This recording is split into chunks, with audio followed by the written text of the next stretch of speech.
For our own peace of heart and mind, and marami kasing nakikinig din na lawyers, legislators, para lang klaro yung records, no? There are a few things I rely on. I rely on rules. The Bible is full of rules, and I believe kung ano itanim, yan ang anihin. The Senate, may rules yan. So, minority, majority, sigurado tayong masusunod yung rule. And of course, sometimes we misquote each other or we have misunderstanding, but we find a way na mag-usap-usap. Minsan umiinit ang ulo. I thank Senator Bato for bringing it up. I thank the Senate President for clarifying that he was referring to those commenting outside because wala na po ni isa sa minority ang nagsabing tuta. I think that was comments outside the Senate. And it is fair game for whoever is alluded to.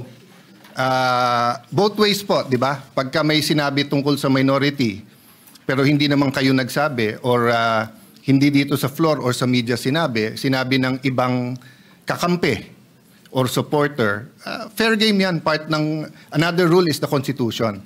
So first, let me clarify yung pagiging unparliamentary. You cannot argue with the presiding officer. That is what, thank you very much. That is what is unparliamentary. You cannot argue with the presiding officer. Klaro yon, we all agree on that. But you can ask a question sa Senate President. Then the Senate President has an option to answer it himself or to pass it to the majority leader or whoever is in charge. But in this case, last week, because it was a decision by Senator Soto, our Senate President, hindi lang ng majority, our Senate President, you chose to answer it from there, which is your privilege. So we didn't mean to argue with you. But the procedure would be to either ask someone else to explain it or for the Senate President to go down at dito po mag-argue so that we do not argue with the Senate President. So if there was any form of disrespect, Mr. Senate President, we did not mean that. Pasensya na rin po kayo. But in the same manner, we have to argue our point of view and rules. Kasi dito, ang daming congressman na nabanggit and wala tayong sinasanto dito. So kung may senador na babanggit, so be it. We have to get to the bottom of all of this. We need a national reset. Dapat lumabas lahat ng katotohanan. Nung sinabi kong we all have to repent, totoo yun. We are all sinners, but that doesn't mean na yung most guilty, yung mga guilty, lahat ng involved dito ay hindi dapat ma-expose at dapat parusahan. Ang problema nga, may gumugulo.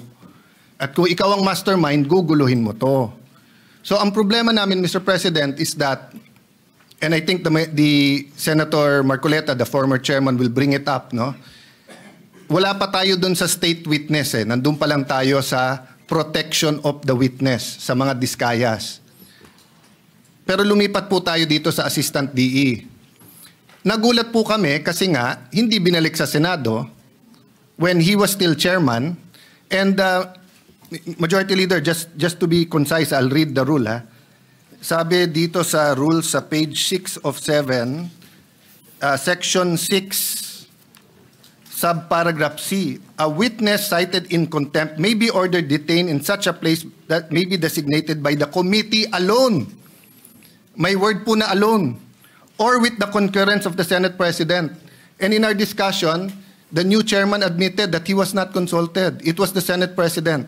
But I myself, I said, siguro pag nasa ganun sitwasyon, kailangan umakto kagad. I mean, the record, Mr. President, will bear me out, di ba?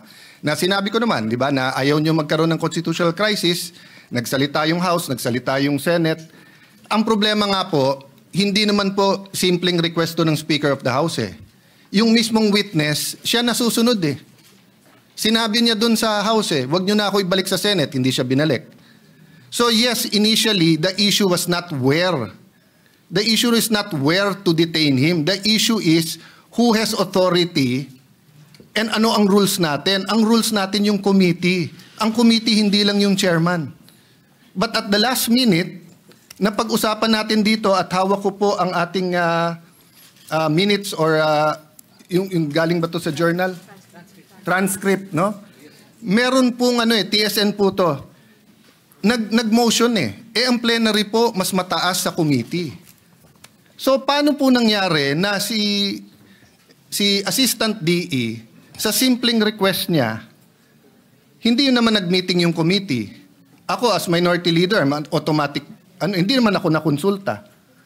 So ang problema namin sa minority is not really where he is detained. Ang problema namin, can we rely on the rules? Because ang tamang procedure doon, kung hindi natin pinagbotohan to sa floor, is that either the chairman decides and we all give our concurrence sa chairman, or he informs us, may letter, anong tingin nyo? Then of course, masusunod naman yung majority, minority naman kami. Pero hindi na naman ganun nangyari. Tapos maririnig namin, mababasa na lang namin sa dyaryo or sa internet or maririnig namin ngayon sa majority leader na yun ang naging desisyon. Hindi pwedeng magdesisyon ang plenary tapos mababaliktad na lang ito.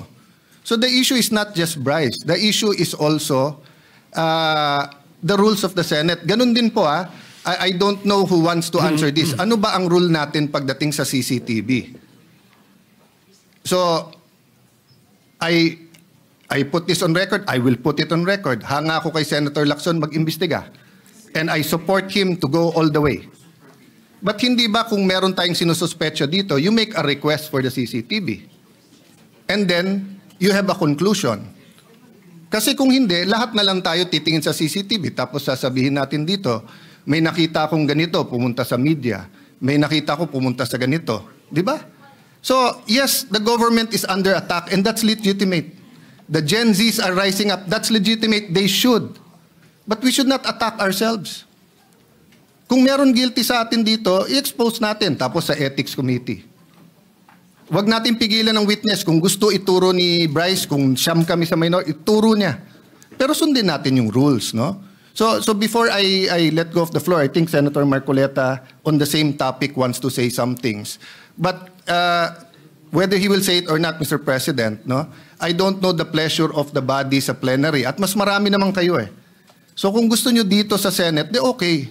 And I think Senator Estrada also found out that both in the PNP custodial and in the Pasay City, walang taga-usaha. Tama ba yun?